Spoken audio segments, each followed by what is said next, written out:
Hi everyone, welcome back to the channel and welcome to part 5 of our leathercrafting series on how to build the Apollo spacecraft by hand. In this video, we'll focus on crafting the side frames of the spacecraft, which form the main body of our project. These parts feature a lot of intricate details and we'll go over each step to ensure everything comes together beautifully. To maintain consistency with the previous back frame and booster sections, I'll be using blue goat skin as the main leather and lining it with 1mm vegetable tan leather for added stability. We'll start by cutting the pieces needed for this section, which will be slightly larger than letter-sized paper. The vegetable tan leather lining is intentionally larger than the main leather piece to ensure full coverage during assembly.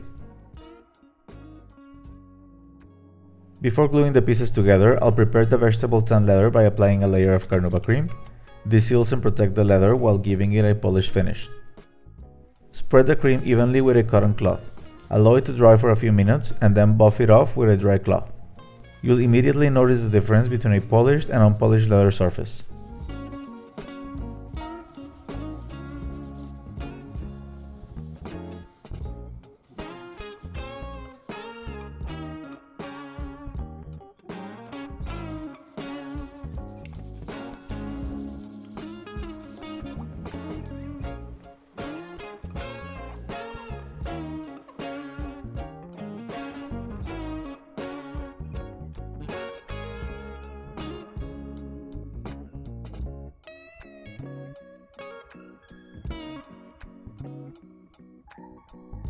Next, we'll glue the two pieces together. If you're working with separate pieces as I am, take extra care to align them properly to avoid misalignment during assembly.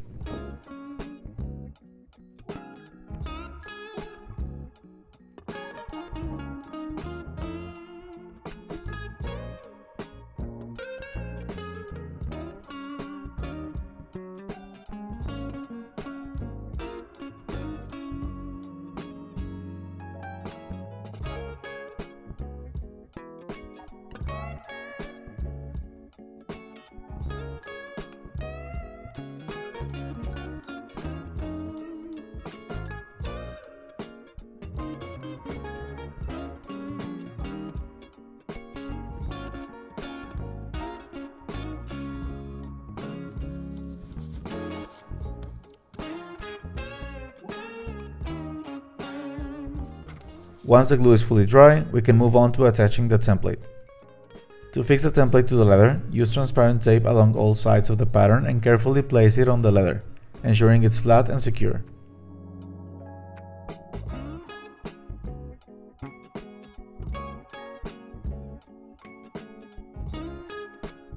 Using a scratch hole, mark the 4 edges of the frame as well as the hatch edges, which we'll install later in the assembly.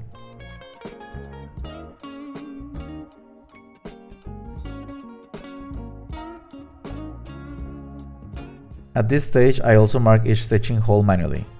If you prefer, you can punch them directly with your chisels, depending on your workflow.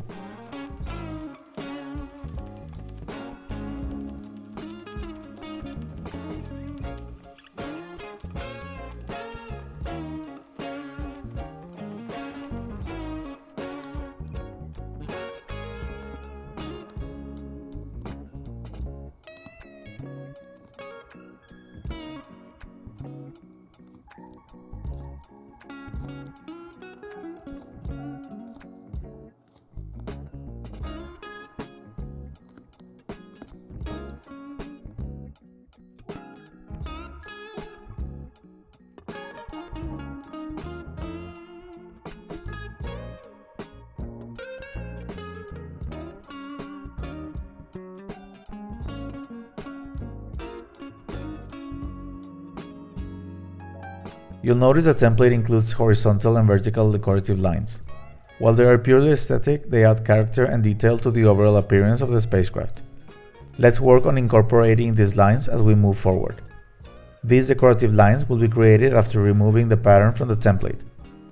To ensure accurate placement, mark a few guide points along the edges to help align the horizontal lines later using a leather creaser, similar to what we did with the white frame.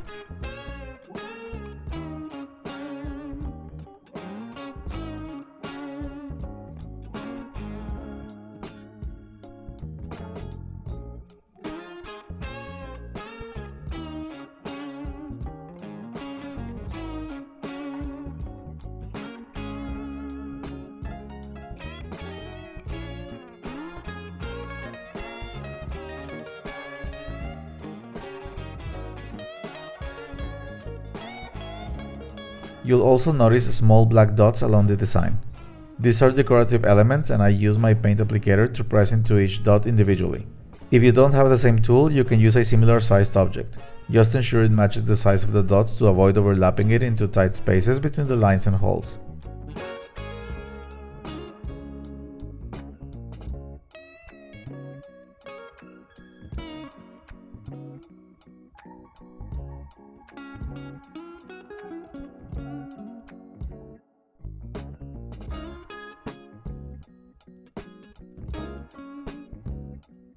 If the process starts to feel uncomfortable, try using a small scrap of leather like the one shown in the video to cushion your hand while applying pressure.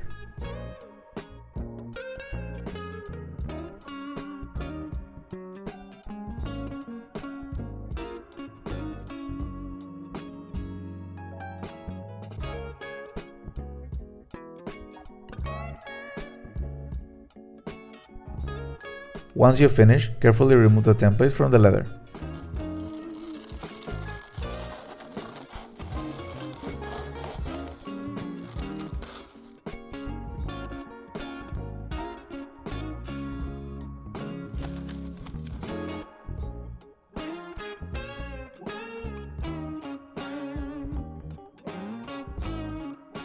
Next, we'll mark the decorative lines and frame limits.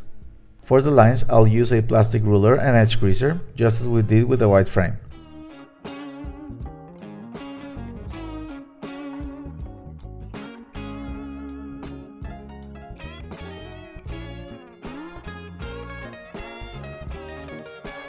For the pattern edges, I'll use a cutting ruler and scratch all to mark them precisely.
At this stage, the level of detail in the leather adds some complexity, but we're almost done with this piece.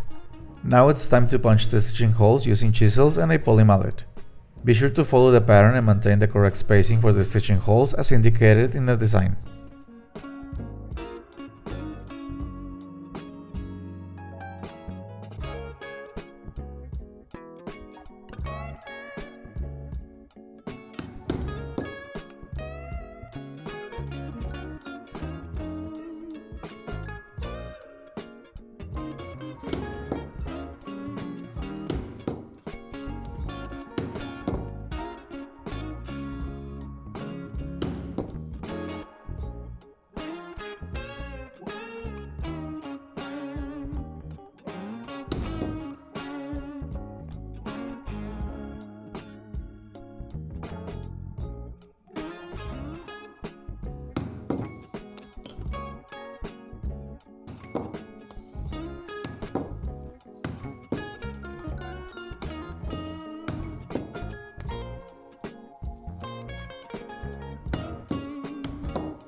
Since we applied pressure to the black dots through the paper, some tiny pieces of the template may have stuck to the leather.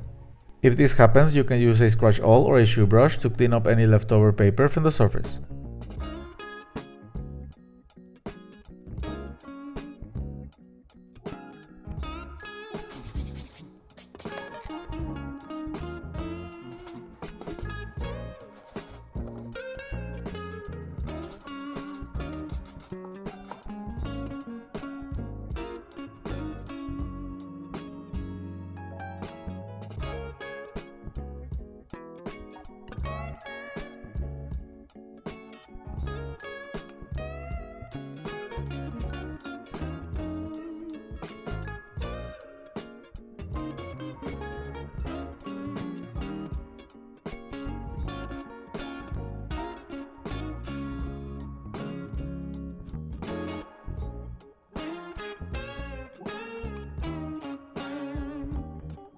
Once all the details are complete, it's time to cut out the leather frame.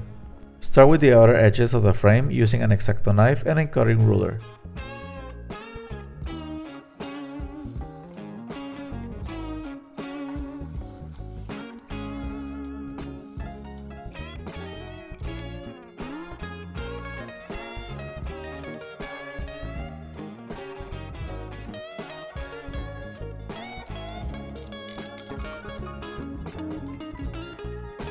For the inner section, begin by cutting the edges to avoid accidentally cutting more than intended in one straight pass.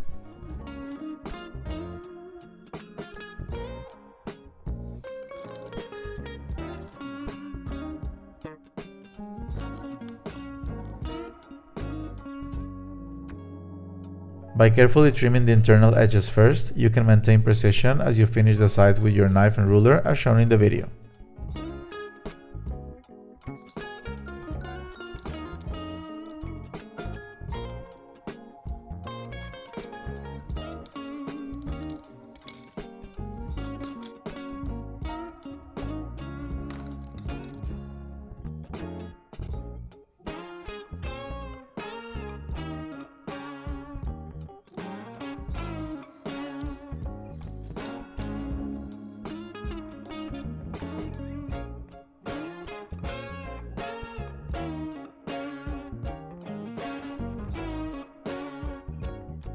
Finally, we'll paint and polish the edges.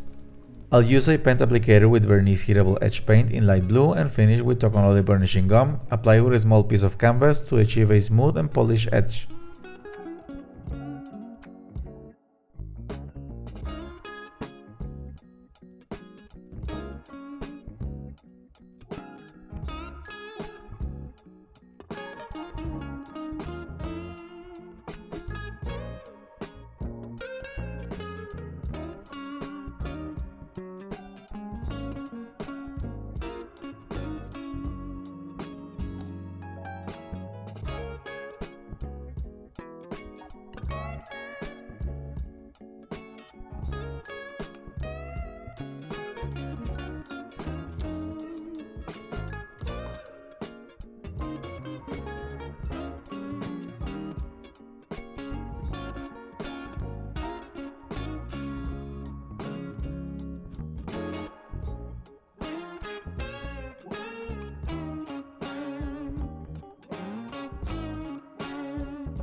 Once completed, the side frame should look something like this.